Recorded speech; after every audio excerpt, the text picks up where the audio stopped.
With seemingly every brand fighting it out for attention and engagement on every platform, it can feel impossible to stand out on social media. But some companies have tackled these struggles by adapting a voice and tone that makes a potentially unremarkable brand feel unforgettable. Today, we're celebrating sassy, silly, and utterly unhinged social media personas. But first, this episode of Almost Productive Coffee Break was brought to you by the Saintly Trouser Shop. The Saintly Trouser Shop, the only store in town where you are blessed with good jeans. Welcome to an Almost Productive Coffee Break, the same bold flavor of our original podcast brew in a single shot. Perfect for those times when you need a quick marketing pick-me-up. I'm Sean. I'm Julie. I'm Addie. And I'm Ben. And we're all marketing professionals at New Boston Creative Group in Manhattan, Kansas.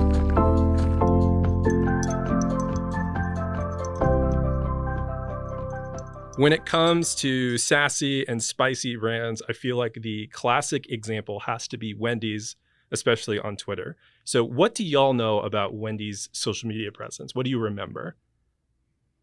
I think that it would interject itself in a seemingly unprofessional way because everyone was used to brands being very buttoned up, and it was not afraid to have personality, let's say. I think too, like throwing down with competitors, like it's bold, and that it would insert itself places it didn't need to be, like in conversations not necessarily around fast food, but yeah, just all of the sassiness all the time. These are all correct, absolutely.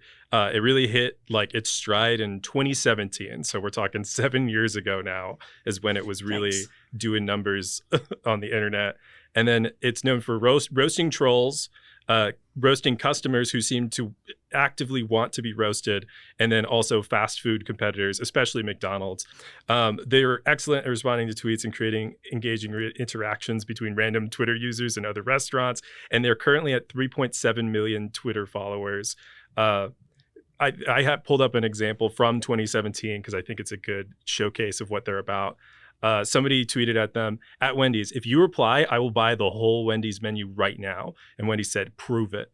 And the guy responded and he said, "Here's your proof." And it's just a picture of a full trash bag.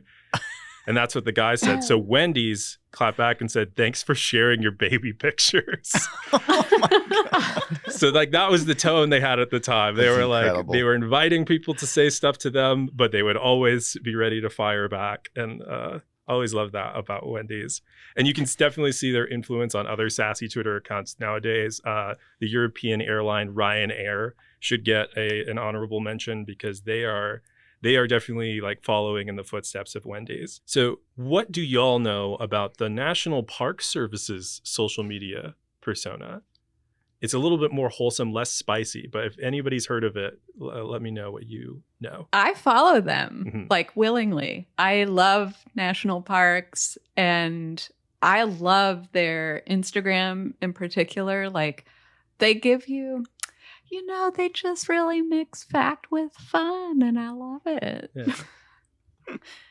And they I guess Ben will correct me if I'm wrong, but I believe they take the quote bad reviews and put them on a picture of a national park. Is that not That's them? different. That's subpar parks. Subpar parks. Okay. Well, then scratch all that. Yes. No, different presence, but also interesting and fun to talk about how people spin this type of stuff. Totally. Yeah, Julie nailed it. They are known for having like surprising and funny posts, yet still like informative. So taking a joke and then turning it into a longer thread or post talking about the actual parks and their exhibits and stuff. The example that I had was, it's a picture that I can only describe as like a Victorian looking haunted doll is what they posted. And it just says, "Feeling cute, may move across the room later." And I love it because it feels so random. It could be about anything, but it's actually about an exhibit at their National Historical Park in New Jersey. It's Thomas Edison's talking dolls. So they took a real exhibit that you can go and visit, and then they have a whole thread after it about this doll that was feeling cute and might move across the room later. Like I said, they're definitely more of like a quick joke pivot into the fact. But it brings a lot of people joy, and I think they're doing it really well with that tone. And they currently have 1.3 million followers on Twitter and 5.9 million followers on Instagram, including Julie. Definitely less sassy and unhinged and more like silly and sincere, but knowing what that tone is and still hitting it. And I really appreciate that. On that note, we're going to move to what I consider to be the royalty of unhinged social media right now, which is Duolingo. Duolingo isn't like they don't have the most unhinged posts on the internet. Obviously, there are people out there saying crazier things and doing wilder things. But for a big brand with a major following, they're doing a lot of weird stuff. What do you all know about Duolingo's social media presence? I'm aware enough to think, I don't think I'm part of their target audience. Just, yeah, unhinged, and not always in a way that's relevant to their business, but that's become their persona now. So it is like, that's a real chicken or the egg situation. But yeah, just very off the wall, and really good with partnerships, like working with other influencers has been a huge part of their persona too, which has been really interesting to see, especially on TikTok. Yeah. Absolutely. And weird like combinations of brands that you would not expect to go together. They adopted this unhinged persona in 2021. They hadn't been posting on their TikTok, and then suddenly I think it was in December of that year or something, they just started posting and this was the tone. So they really came out of nowhere and just went for it. They're known for Duo, the owl mascot. And Duo has kind of over-the-top bullying threats to get people to do their language lessons. And so that's often kind of the vibe. But there's been a lot of lore that has developed as well that people like to cling on to and allow them to generate different types of posts. For example, Duo has an unrequited crush on the singer Dua Lipa, seemingly because of their similar names. They have combined or collaborated with Scrub Daddy was a big one, the Sponges, to the point that even at one point they suggested that Duo had Scrub Daddy's baby. And they have a video of Duo essentially laying an egg, but it's just a sponge shaped like Duo, a Scrub Daddy sponge. And Scrub Daddy later shared a video about Scrub Daddy chasing Duo, asking for child support. So that's the type of tone we're working with here. And they have 12.6 million TikTok followers. So big following. And the main example, just to give you a sense of what kind of their tone can be. This is just a tweet. It says, "I won't be kidnapping anyone anymore," because sometimes the joke was, I'll kidnap your friends and family until you complete your lessons or whatever. So they said, "I won't be kidnapping anymore. Look between H and L on your keyboard," which the letters between that are JK. So that was a trend for a while. And they jumped on that. Another one of those, they're pretty good at jumping on whatever the trend for the moment is, but because they're doing it so off the wall, I think they get a pass from most people. It doesn't feel they're doing something like threatening to kidnap your family. And it feels expected. Like you'd almost be like, why isn't Duolingo doing this at this point, you know? Yes. True. Yeah, it makes me wonder what came first, because I do remember people posting about like how often the app would bug them, and it made me wonder if that then snowballed into its personality now, like it saw people realizing like, hey, the app is bugging them and they keep posting, and what if we play with that, or if it happened around the same time. I don't know what the timeline was, but that makes me curious. I do believe it was they had developed a passive aggressive kind of tone in terms of the notifications and like the reminders. Yeah. And then people were responding to it and sharing it on social media. And then that's when they took that and pushed it further. Cool. Yeah. Because that's a good, I think a good lesson in one, developing a personality, but then seeing the response and paying attention to the customers and then developing that even further. Now, obviously you wouldn't have to take it in that direction. That's what they chose to do, but paying attention to like, oh, people are commenting a lot about this and we're noticing this. Let's use that and keep it going. with all that in mind, I have a short quiz for y'all. It's only 3 questions. And it's basically guess the word or phrase that has been omitted from this real post by Duolingo. So you will all have a chance to guess what Duo said on social media. So, number 1, the copy for this is it's a tweet, but also an Instagram post. The copy says "Brat Girl Summer," which of course is in reference to Charlie XCX's album "Brat" that came out earlier this year, and then has turned into a meme format. There's a lime green background, and then the word "brat" written kind of out of focus, almost like low quality on top of it. So people have been doing their own. So Duolingo decided to do that. Can we guess the fill in the blank of what they did for their Brat post, which is "Life is short, blank, a blank today." And there's no wrong answers here, y'all. I feel like it might be a 0 out of 3 for everybody. And what's just the because what's the photo? So both blanks the same word? no. Okay.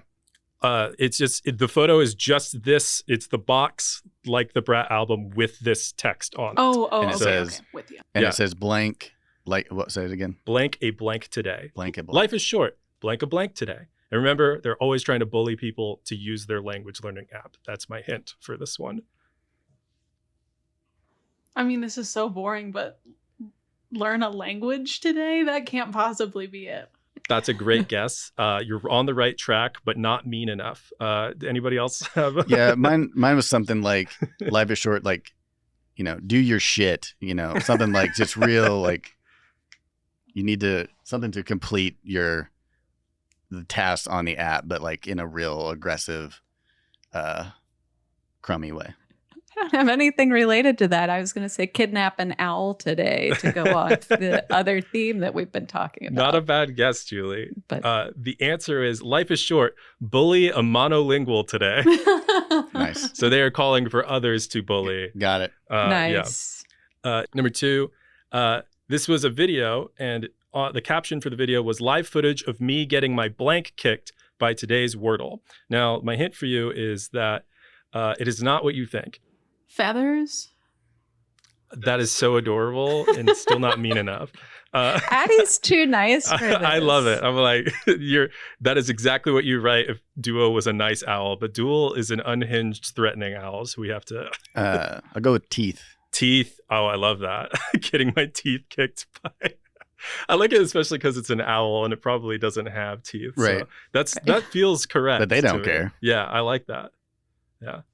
Why? Well, I should go first so that I don't feel so dumb at the end. I'm gonna say egg. I got my egg kit today. I love that, but that is also not correct. It's live footage of me getting my gyat kicked by today's Wordle. I don't know if we talked about it on the podcast, but gyat meaning booty, meaning butt. I think it showed up in an ad. Oh, yes. It yeah, did. That's right. The Yeah. It was a intergenerational sponsor. translator. That's right. Yeah. Yacht. Yes. This last one is fun because it's a bit of collaboration that's not like official or branded. They just talked to other people. Elmo tweeted from Sesame Street and Duo decided to respond. So Elmo said, Elmo thought you might need this, and then said a bunch of red heart emojis because Elmo is sweet and lives in a different cinematic universe than the Duolingo owl. And Duo said, no, Elmo, I need to know blank, blank, blank.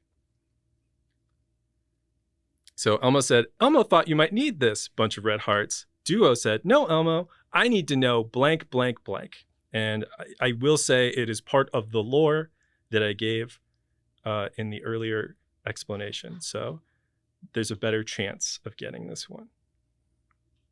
Okay, I'm gonna say Dua Lipa's number. That's it. Nice. You nailed it.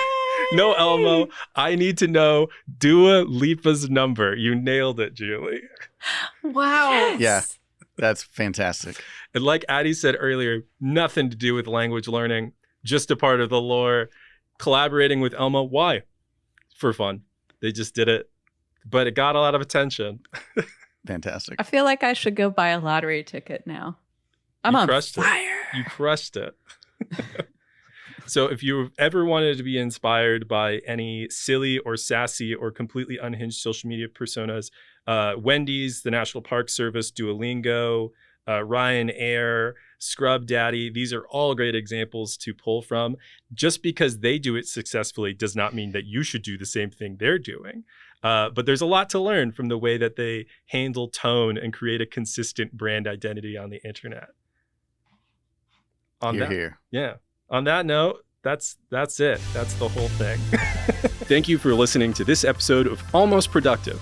Before we go, we'd like to give a shout out to our producers, Nick and Molly, who work behind the scenes to make this podcast possible. If you'd like to learn more about what we do at New Boston Creative Group, you can reach us at newbostoncreative.com.